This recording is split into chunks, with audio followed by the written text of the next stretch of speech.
We're fixing to watch something that has recently occurred, similar towards what happened last year in Humphreys County, Tennessee, Middle Tennessee, in a little town called Waverly that basically got about 17 inches of rain in just a very, very short length of time. The same thing has recently happened up in middle and eastern Kentucky, pertaining to the flooding that has taken the toll of so many lives and have destroyed so much property. If you don't mind, please listen, because these are all the extreme weather phenomenons that it talks about in the Bible, where Jesus said that in the last days great sorrows would fall upon humanity, in indicating of these last days, that to flee into the mountains if you can, that the weather is going to be so disproportionalized that we won't know from one day to another, almost to the extent of whether or not we're going to be in a massive fire pertaining to a drought, or a massive flood pertaining to the atmosphere being so hot that it holds all this moisture in the cloud level. I have seen some things on YouTube that just makes me want to tear up and cry in regards towards the phenomenons that's happening all over the world of what is happening pertaining to our climate. And I've said this before and I'll say it again, it reminds me of a child throwing a tantrum. And these tantrums are happening because of what we are doing to Mother Earth and to God and to each other. Please, please, I ask of you, please watch.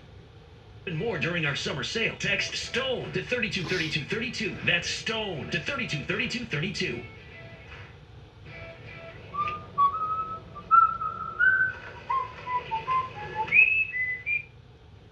Didn't realize that was a commercial right there.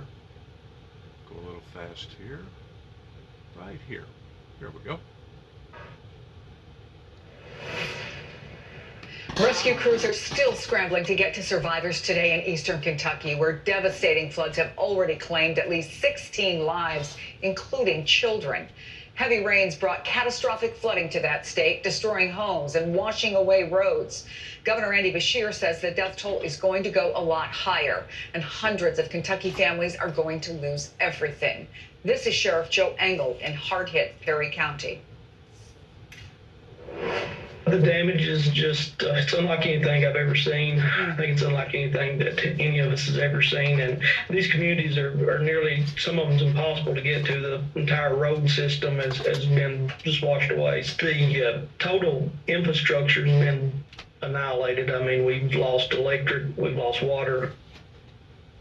For more, we're joined by Michael Mann, the Distinguished Professor of Atmospheric Science at Penn State University and author of the book, The New Climate War. We were supposed to have someone on the ground reporting, actually, on this, and we're not able to get them out of there. Look, Michael, a week doesn't go by now when there isn't a devastating example of the deadly power of a changing climate. And it goes beyond just in the last 24 hours, what we've seen in Kentucky. Last night, the famed Las Vegas Strip, it looked like a river. There was a rare thunderstorm that triggered flash flooding. Is the impact of climate change escalating really quickly now, or does it just feel that way? Yeah, Chris, I'd like to say it's good to be with you, but frankly, we almost never have good news to talk about. And here we're given yet another reminder that the climate crisis is deadly. We're seeing the loss of human lives as a result of the amplification of these devastating extreme weather events, the heat waves we've been dealing with this summer in the mid section of this country, on the east coast of the country, while we get more historic wildfires out west, and then these deadly floods. It's a reminder that climate change isn't a far-off threat.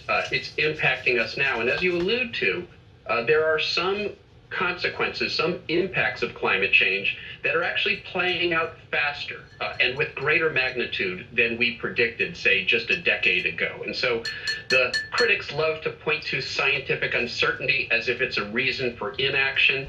But when it comes to these extreme weather events, these deadly weather extremes that we're seeing play out in real time, what we're seeing actually exceeds what we predicted. And so uncertainty isn't our friend here, and this is yet another reminder.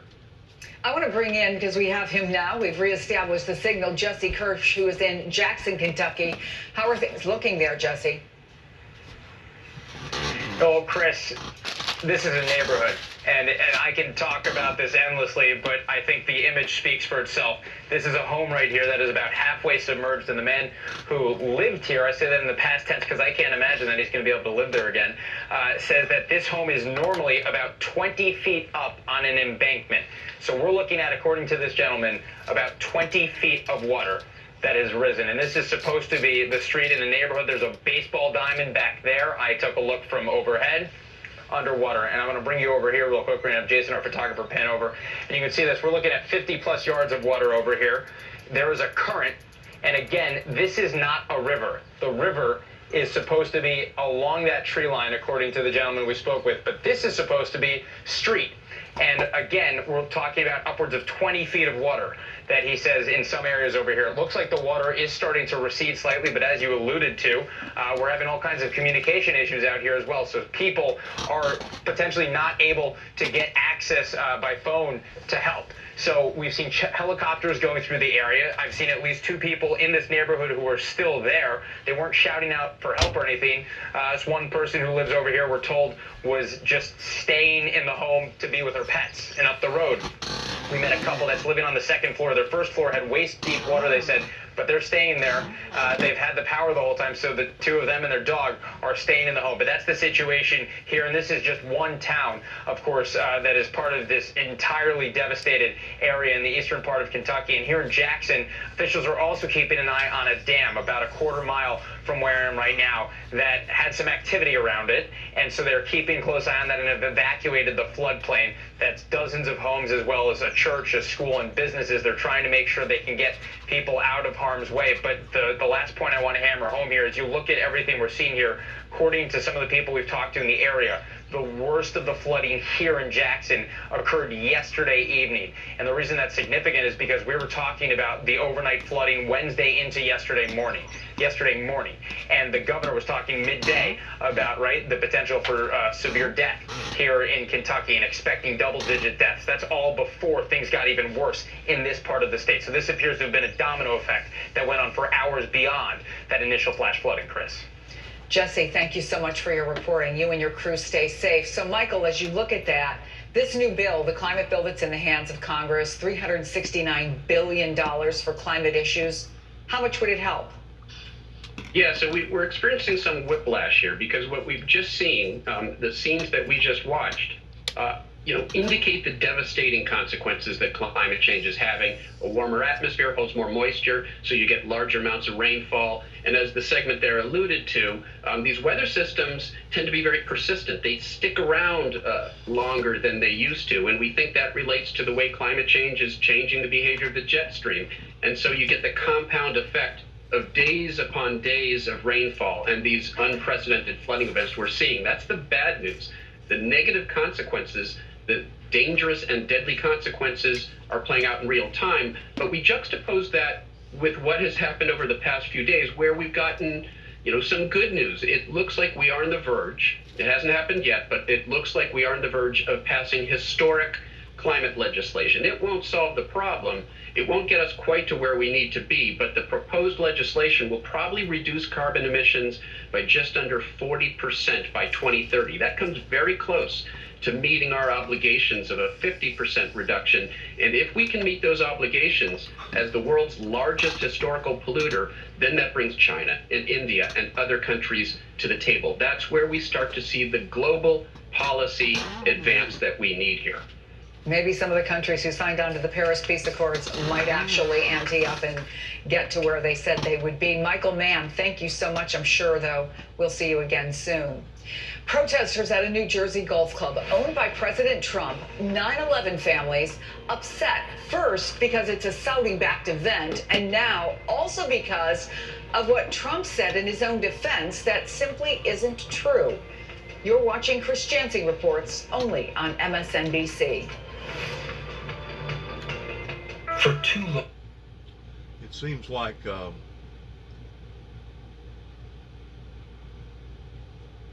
Only on it seems like that Mr. Trump his own defense. continues to stick his foot in his mouth in not understanding or identifying how sensitive that these matters are to a lot of people that have went through so much pain pertaining to 9/11. I think what they're going to be going into here, I haven't seen it yet, is that he said that he lost lots of friends in 9/11. Which, you know, friends and associates is debatable on whether or not you got people that's your acquaintance pertaining to businesses versus actual friends. I think maybe he may have taken it a little bit out of context, but at the same time, I do agree with what he said, that the 9/11 Commission has still not fully been brought to the American people and the world. He promised a certain group of people that if he become president, and you keep in mind, 9/11 happened in New York, Donald Trump is from New York, he promised a certain group of people that those records would be totally opened up to the American public. To this day, we have still not gotten a full picture in towards who and what. We know the when, we know the why. They hate us. Plus, they want to dominate the world pertaining to their Sharia law. But we still haven't obtained the whole identity truth pertaining to 9/11. And I personally believe that the people that was engaged in being victimized by that event absolutely 100,000% deserve to know the truth about what happened to their loved ones and their cousins and aunts and uncles and, yes, even friends. Not associates, but actual friends. This government has covered up so much and been so dishonest to its citizens. It's appalling whenever I see how the the wrath of Satan has come down upon to this nation and upon to this planet in the degree that he has, that God has basically lifted his hand of protection off of us temporarily and said, you know what, if they're not going to do no better than that, just let Satan have his way. And of course, whenever you see massive fires pertaining to droughts and floods, you realize that things are not normal. They're actually superseded in being normal, of being abnormal. And once more, these are what Jesus Christ said towards being the sorrows of all the wickedness and the sin, and plus the things that we're inevitably doing to our planet that obviously to this day, including this gentleman right here, was in fact, and probably still is as far as I know, a climate denier. His own defense that A climate denier. I tell you, people are going to have to wake up. People are going to have to be awakened.